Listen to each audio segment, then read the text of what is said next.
आप सबको जय मसीह की। Bible stories Hindi YouTube channel में आप सबका स्वागत है।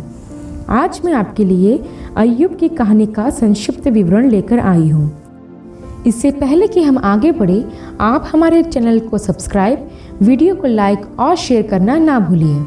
तो आइए प्रियो, हम आगे बढ़ते हैं। बाइबल ऐसा बताती है कि ऊज देश में अय्यूब नामक एक व्यक्ति रहता था। वह परमेश्वर का भय मानने वाला और बुराइयों से दूर रहने वाला और खराई से चलने वाला व्यक्ति था। बाइबल दर्शाती है कि अय्यूब के 7 बेटे और 3 बेटियां थीं। अय्यूब बहुत ही धनी व्यक्ति था। उसके पास हजारों भेड़ बकरियां, हजारों ऊंट, गाय, बैल तथा बहुत से दास दासियां भी थे। अय्यूब एक धनी व्यक्ति के साथ साथ एक धर्मी व्यक्ति भी था और उसके बच्चे भी उसका बहुत सम्मान करते थे। आगे हम देखते हैं प्रियो कि एक दिन यहोवा के पुत्र यहोवा के सामने उपस्थित हुए और उनके बीच शैतान भी आया। तब यहोवा ने शैतान से पूछा कि तू कहाँ से आता है? तब शैतान ने उत्तर दिया कि वे पृथ्वी पर इधर उधर घूमते डोलते फिरते हुए आता है। तब यहोवा ने शैतान से पूछा कि क्या तूने मेरे दास अय्यूब पर ध्यान किया है? क्योंकि उसके तुल्य खरा, सीधा और मेरा भय मानने वाला मनुष्य और कोई नहीं है। तब शैतान ने यहोवा से कहा कि क्या अय्यूब बिना किसी लाभ के परमेश्वर का भय मानता है? क्या यहोवा तूने उसके या उसके संपत्ति के चारों ओर बाड़ा नहीं बांधा? तूने तो उसके हर काम पर आशीष दी है। ध्यान दे भाइयों बहनों कि परमेश्वर हमारे चारों ओर अपनी सुरक्षा को बनाए रखता है। शैतान हमारा बाल भी बांका नहीं कर सकता है। जब हम परमेश्वर का भय मानते और बुराइयों से दूर रहते हैं तो परमेश्वर हर एक उत्तम आशीष हमें प्रदान करता है। लेकिन शैतान को यह पसंद नहीं आता। जैसे हम यहाँ देखते हैं कि परमेश्वर ने अय्यूब को हर एक उत्तम आशीष दी थी, लेकिन शैतान ने परमेश्वर से ही सवाल किया कि अय्यूब बिना लाभ के तेरा भय नहीं मानता। फिर शैतान यहोवा से यह कहता है कि तू अपना हाथ बढ़ाकर जो कुछ उसका है उसे छू, अर्थात उससे छीन ले। तब देख, वह तेरी निंदा तेरे मुंह पर करेगा। उसके कहने का मतलब यह था कि जब परमेश्वर मनुष्य को सब कुछ प्रदान करता रहता है तब तक ही मनुष्य परमेश्वर का नाम आदर से लेता है, परंतु जब सब कुछ परमेश्वर मनुष्यों से छीन लेता है तो मनुष्य परमेश्वर को कोसने लग जाता है। ऐसा ही शैतान ने अय्यूब के विषय में यहोवा से कहा। तब यहोवा ने शैतान से कहा कि सुन, जो कुछ अय्यूब का है जा, वह सब मैं तेरे हाथ में करता हूँ, परंतु केवल उसके शरीर पर हाथ ना लगाना। तब शैतान वहाँ से चला गया। तब आगे हम देखते हैं प्रियो कि शैतान के द्वारा अय्यूब पर बहुत सी विपत्तियां डाली गई, अर्थात उसके पशुओं में बैल और गदहियों को शेबा के लोग ले गए और भेड़ बकरियों को आकाश की आग ने भस्म कर दिया और उसके ऊँटों को कसदी लोग ले गए और उसके सारे सेवकों को तलवार से मार डाला गया और एक बड़ी प्रचंड वायु से उसके बच्चे जिस घर में थे वो घर गिर पड़ा और उसके बच्चे मर गए और उसका सब कुछ अर्थात बेटे बेटियां, धन संपत्ति नाश हो गए। तब अय्यूब सिर मुड़ाकर भूमि पर गिरा और दंडवत करके कहने लगा कि मैं तो अपने माँ के पेट से नंगा निकला और नंगा ही लौट जाऊंगा। यहोवा ने दिया था और यहोवा ने ही ले लिया, उसका नाम सदा धन्य हो। यहाँ पर हम एक बात को देखते हैं प्रियो कि इतनी विपत्तियों के बाद भी अय्यूब ने परमेश्वर से कुछ भी शिकायत नहीं की, बल्कि उसके नाम को धन्य ही कहता रहा।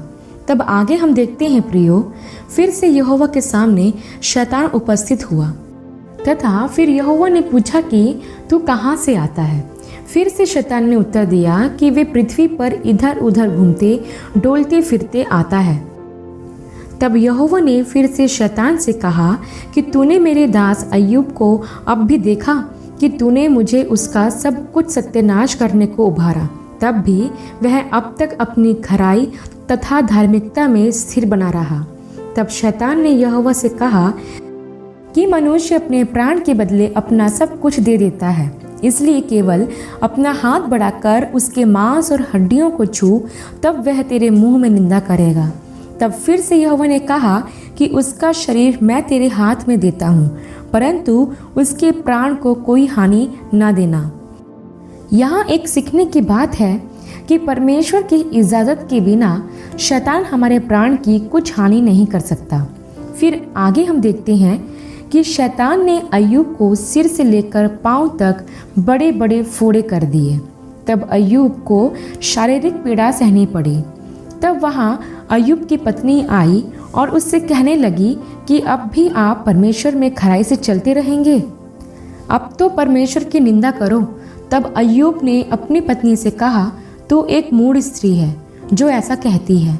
उसने कहा कि जब हम परमेश्वर के हाथों से सुख लेते हैं तो क्या दुख ना लें। इन सब बातों के पश्चात भी अय्यूब के मुख से यहोवा के लिए निंदा नहीं निकली। फिर आगे हम देखते हैं प्रियो, अय्यूब की इस पीड़ा को सुनकर अय्यूब के मित्र उससे मिलने को आए।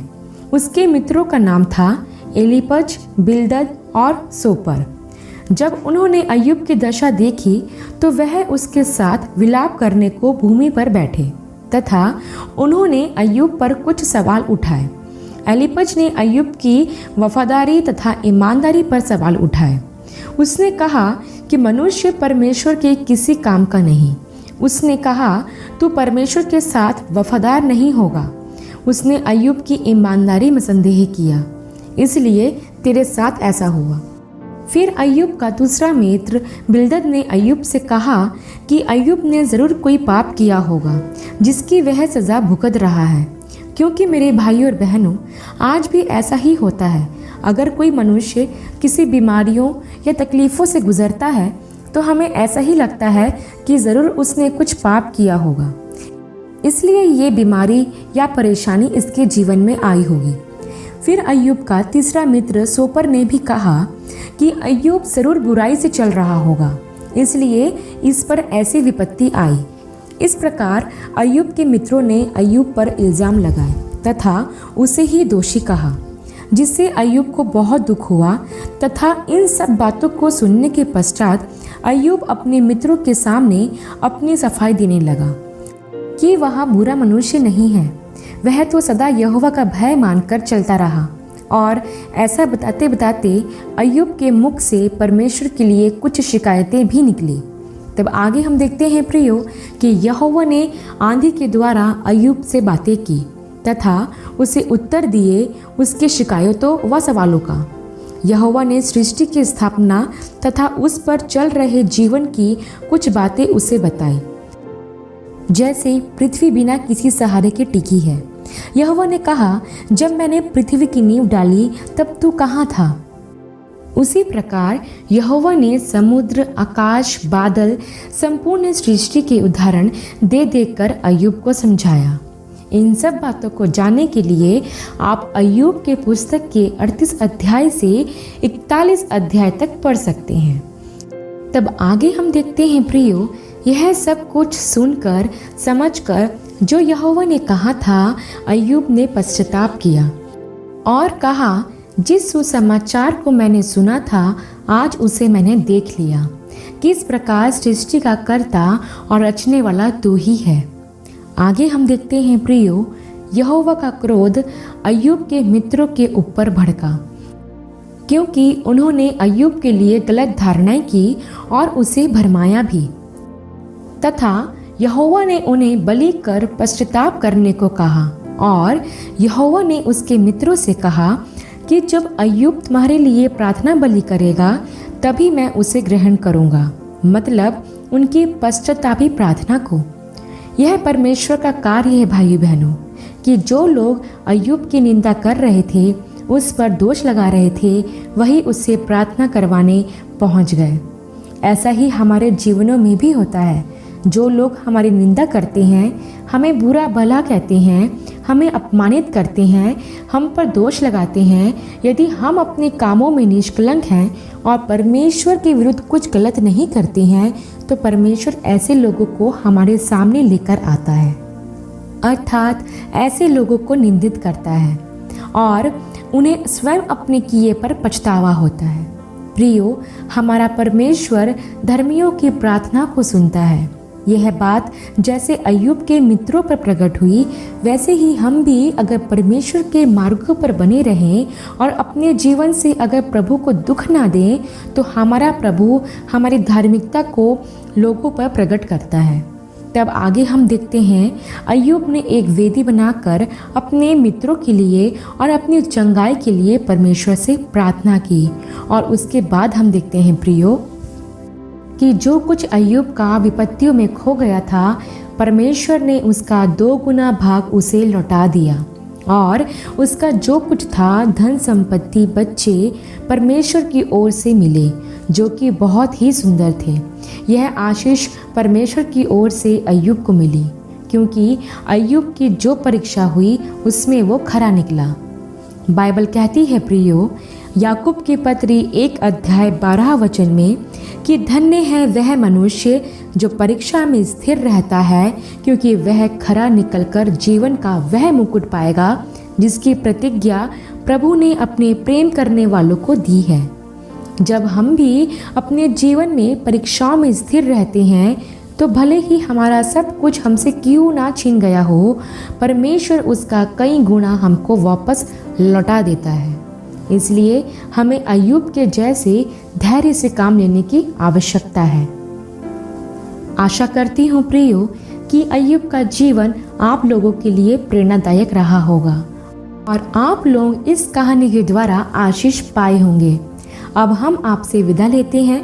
एक नई कहानी के साथ अगली वीडियो में आपसे फिर मुलाकात होगी। तब तक के लिए आप सबको जय मसीह की।